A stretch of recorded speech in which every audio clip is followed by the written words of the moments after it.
So, as we know that Netflix had bought a bunch of our favorite black shows from back in the day, and I was catching up on Moesha, and I haven't watched Moesha in a good long minute, and I come to realize that Moesha's a snobby little wench because she has always been a problem. She be trying to make people look stupid, and so don't get me started on how much she was calling him fat under the radar, but I'm not going to get on that.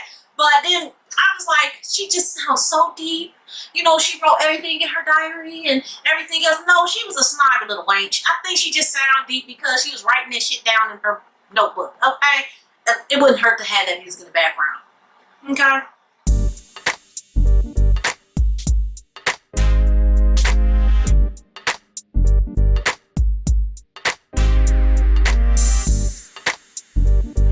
What is up? What is up, Chubbs? What is happening, my baby?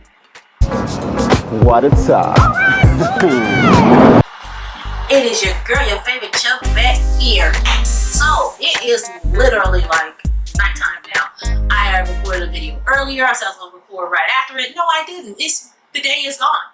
It's like 9 o'clock. So, I said I was going to record a story time that's going to elaborate on I got robbed twice. So let me get on that. So we're gonna take it on back to 2007, okay? I'm telling you, Indiana has been a big old learning lesson block for me. This between Jail Bay and the other bay, and then this is in between, okay? So we finna hit that up, okay? So back in 2007, I had my apartment and everything else. Now, I worked two jobs for as long as I can remember, up until early 2018.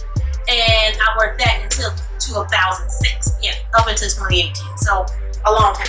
So then I worked like home health care, and then I did a nursing home at night. So I worked home health maybe like about 5-6 hours in a day. Come home, go sleep, shower, go sleep for a little bit at night, and then I go work at night. And then I go into working from night to day, and then I go to work. So that day was extremely long, okay? So I went home, and I don't know what day it was, I don't remember, but I know it was in March of 2007, okay? And I was getting ready for work, getting myself situated to come to work, okay, because I was working at night. And I check all my windows. Like, nobody really bothered nobody there, you know what I'm saying? Like, nobody really bothered nobody, so I didn't have nothing to worry about. I caught myself checking all my windows, so I'm guessing I missed.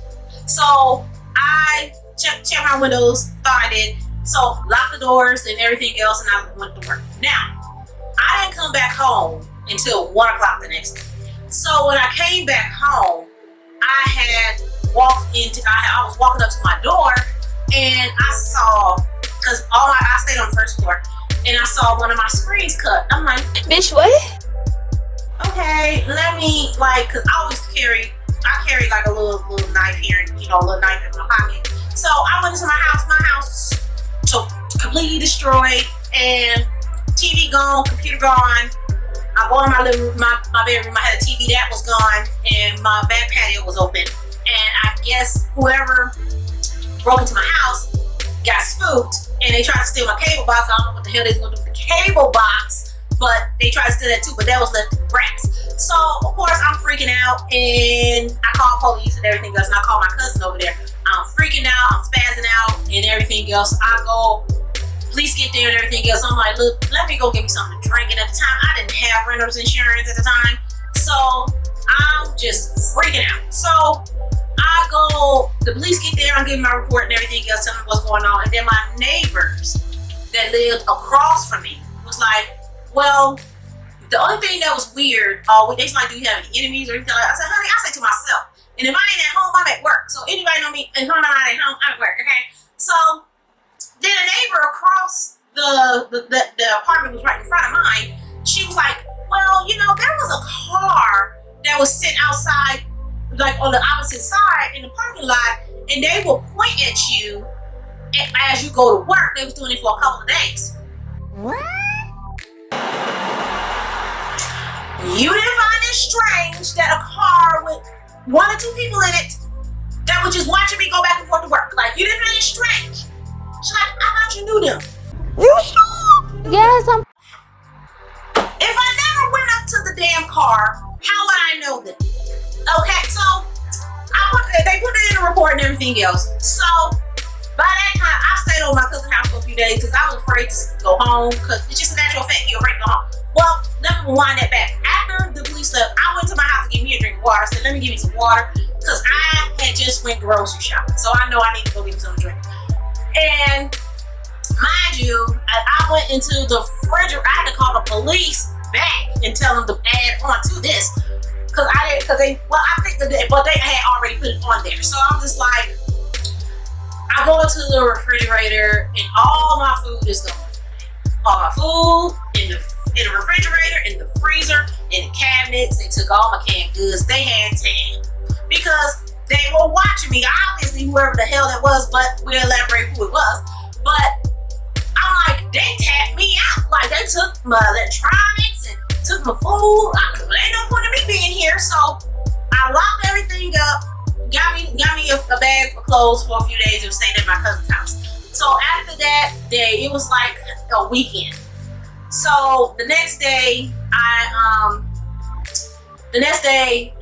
went back to my house and I found out that my goddaughter's father was murdered, and that was a tough one because he was a good guy. He was a good kid, and he just sometimes you have that life that you live, and that's what sometimes stuff happens. But he was a cool cat, and just for that to happen 16 hours after I got robbed was a lot. And my goddaughter was 10 months old at the time, so she really didn't, just to lose her father that young, that's tough. And people think kids don't know. Kids know. Kids know when somebody's there and then they're not. So kids know, okay? Don't underestimate children. So a couple days later, I get a call from the police station, and they tell me that they asked me did I know anyone and blah blah blah. So because somebody had said that something was tried to be pawned at a pawn shop, because first of all, I was a queen of Renaissance. I was queen. I get it, pay it off, I'm done. You know what I'm saying? I ain't never got nothing repoed. I get something to get it something fresh and new. I get it, pay it off, done. So I was in the midst of paying off this TV that I had got, and the dumbass tried to pawn the TV. And all that stuff is tagged, and they know it's tagged. I don't know how it's tracked or tagged, I don't know. But they tried to pawn this TV that was old to Rent-A-Center. So Rent-A-Center called me and was like, did you try to pawn the TV? And I'm just like, no, I was just robbed. But I had already told them about the robbery, so they already had me sign a liability form, whatever else. And then they called me like, did I try to pawn my TV? Why would I try to pawn my TV if I just reported it stolen?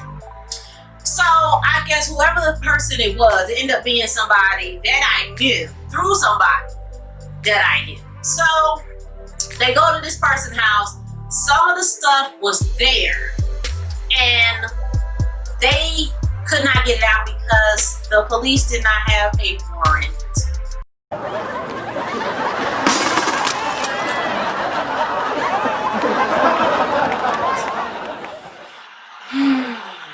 I'm exhausted, and I'm just like, so by the time I guess the paperwork to get a warrant or whatever, the stuff was gone. It was gone. Like, it's not even in the house anymore. So the person that, if I turned to find out he was in cahoots with what was going on with my god kid's father and everything else, I'm not drifting into that. That is not my story to tell, but is in cahoots with all that. So they couldn't get none of my stuff back because it was all gone. The only thing I could have got back was the TV, but I let Rent-A-Center keep it. They said, we're gonna go get our TV, you can come back and get it. I said, I don't want it. I don't want it. They gave me a new TV. So on top of that, they gave me a new TV, but then I talked to my landlord and I do not feel safe here and everything else. They let me out my lease. So they were good about it. You know, you can always come back. We'll put you in a different apartment if you want to stay here. Or if you go to a different apartment, like a different complex, and you're not happy, you can always come back here. So I said, fine. But I moved. I moved out of that apartment. I went into another apartment that I didn't particularly like. It was small. It was cheaper. But I was just used to the space of where I was at. So I moved into this other apartment, which was still in March, early April. So I moved into this other apartment. So everything was cool. I calmed down, but I called myself being a little more cautious. So I thought. So I get in this other apartment, months go by, everything is chill, go to work, this, that, do what I have to do. This is exact a year and a week later. Like I said, I don't know, I forgot specific dates, but I know exactly when it happened. So a year and a week later, I come home, and what I found was my door cracked. They ain't bother to close the door. I work at night, so they just went through. What happened was my windows were locked. I made sure all my windows was locked in the house. Everything was locked. So the place that I lived at, the windows were so outdated. They was kind of like had the aluminum type of metal roundy surrounding that the police felt like they had went in there and flipped the latch to get it open. Because if you knew you locked it, because I made sure I locked it. I was that period. I double checked everything. So they literally flipped the lock open, went in there, got my TV that I bought outright, and got my new computer, and they just got the electronics. They ain't go to my fridge or nothing like that. So I am like beyond like over it. I'm upset. I'm pissed. I'm just like, this is a whole new apartment, not even in the same complex. I'm way on the other side of town, and I get robbed again a year and a week later. And I call the same cousin. She's like, what the hell is going on? Who is these people? I don't know nobody. That's the point. I don't talk to nobody. I don't associate with nobody like that. So I don't know what the hell's going on. Your guess is good as mine. So we talking and everything, and I give my report and everything else. Now, I talked to the landlord. Well, I talked to the leasing office, telling them, look, either y'all need to relocate me into a different apartment, or I need to get out to sleep. I don't feel safe because of the fact that I wasn't the only one that got hit that day. It was 2 other people that got hit that also worked at night. So somebody was paying attention to all of us while our schedule, or knew our schedules, because we all got hit that same day. So the leasing office was like, well, we technically can't do that. You're in a lease and everything else, but we would put some wood in your windows so you can feel safe. Yeah. You know what? I'm sorry. Honey, what is wood gonna do right now? It's not gonna do anything. Your windows is outdated. They just easily flipped it up and got in my house. Like, I was upset with myself, and thank God this time I had renter's insurance, but I didn't put any electronics in there. I didn't put nothing but I put a big box TV I bought from the pawn shop. So I'm like, this is in 2008. So I'm like, if you want to steal this big bag. That's what you're gonna do. I didn't buy a new flat screen until I moved out of that place. Okay, so when I moved out of that place, when it came to a year, they was like, well, you can't get out of your lease, blah, blah, blah. Honey, I fought that to the end. I got out that damn lease, okay? I was not staying in. But the maintenance man, one of the maintenance men told me that they have an inkling of who may have broken into my apartment. So trying to find out, one of the maintenance men was dating one of the ladies in the office who was in the leasing office. They had an apartment in the complex.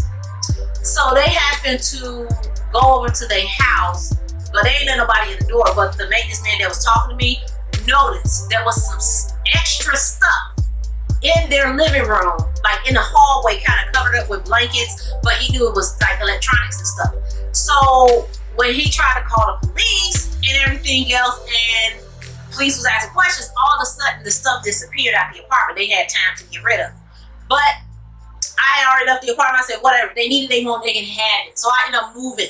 But trying to find out how they got them to is when they called themselves pawning the wetbacks from the apartment complex. I'm going home. I'm gonna go take a nap. I'm tired. I'm so tired. I'm disgusted. I'm tired. I'm not disgusted. I'm just tired. I'm sick and I'm tired. I'm going in my room. I'm in my room now. Y'all can't see me, but I'm now laying on my bed. Good night. Good night. Okay. So y'all just wanna, it was like, do you wanna press charges or anything like that? How can I? Because my stuff is gone. Like, I can press charges all day, but I'm not getting my stuff back. So I didn't buy nothing new until I moved out of that apartment. And I would think I would be robbed here in Illinois faster than I would in Indiana. I haven't got touched yet, not putting that knock on wood. But I'm just like, twice in a year and a week. I'm like over. And I don't even have people in my house. Like, you know what I'm saying? Like, I'm either at work or my house. Like, and then when I do go to friends' house, I go to friends' house, I make sure stuff locked up. I'm like, I drink my water. I'm nice to people. Like, why is this happening? Like, what's up? Tell me why. That's why I was like at that time. So, but since then I have not had no close calls or nothing like that. But it's still frustrating as hell. I'm just like, I had to move in a year and a half twice because I didn't feel safe. And that second apartment was giving me the runaround. I had to go to some type of attorney adjustment, whatever it was, to tell them what was going on with the apartment.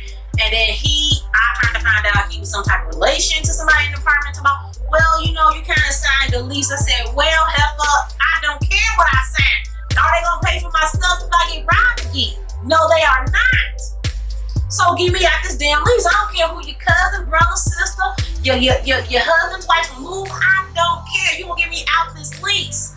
So I got out that damn lease. So I want to elaborate on that story because I'm just like, between 2004 and 2009, 10 was just trash for me, as in social relationship wise. I'm just like, maybe that's why I just like being in the house because I'm too afraid somebody might take the shit. I don't know, but I get out more now because I just get out. But I'm telling you, between that time up until 2016.